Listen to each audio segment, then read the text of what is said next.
ჩვენ ახლა ვიმყოფებით მე-14 საჯარო სკოლის წინ, უფრო სწორად ამ სკოლისგან დარჩენილი ნანგრევების წინ.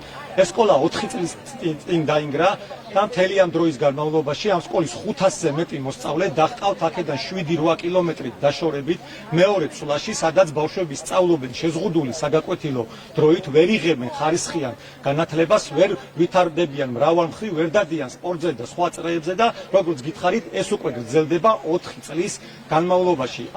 ამის შესახებ ინფორმირებულია ქართული ოცნების ხელისუფლების მთელი ვერტიკალი, დაწყებული მთავრობის ადმინისტრაციიდან, გაგრძელებული ინფრასტრუქტურის სამინისტროთი, განათლების სამინისტროთი, ეკონომიკის სამინისტროთი, თბილისის მერიით და ადგილობრივი გამგეობით.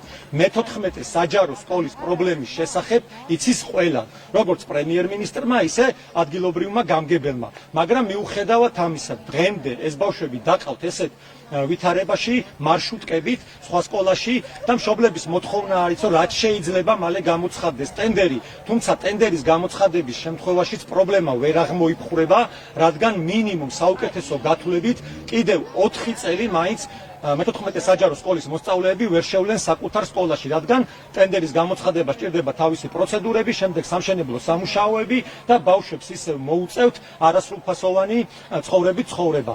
ამიტომ მშობლების კატეგორიული მოთხოვნაა, რაც შეიძლება მალე გამოიძებნოს ალტერნატიული ფართი მე-14 საჯარო სკოლისთვის. და საერთოდ რაზე უნდა ვილაპარაკოთ იმ ქვეყანაში, სადაც ხელისუფლების მთელი ვერტიკალი ინფორმირებულია ერთი საჯარო სკოლის პრობლემის შესახებ და ერთი საჯარო სკოლის პრობლემას ვერ აგვარებს. რა უნდა მოაგვაროს ამ ხელისუფლებამ, როცა მე-14 საჯარო სკოლის პრობლემა ვერ გადაუწყვეტია 4 წელი და კიდევ ვიძახი 4 წელი ვერ გადაწყდება, ხო? ვერ აშენდება 4 წლის გაფუჭებული საქმე არ შეიძლება რომ 1 წელში და 2 წელში გამოსწორდეს. ამას კიდევ დასჭირდება დრო, ამიტომ კატეგორიულად მოითხოვენ მშობლები, რომ სასწრაფოდ გამოიძებნოს ალტერნატიული ფართი მე-14 საჯარო სკოლის მოსწავლეებისთვის.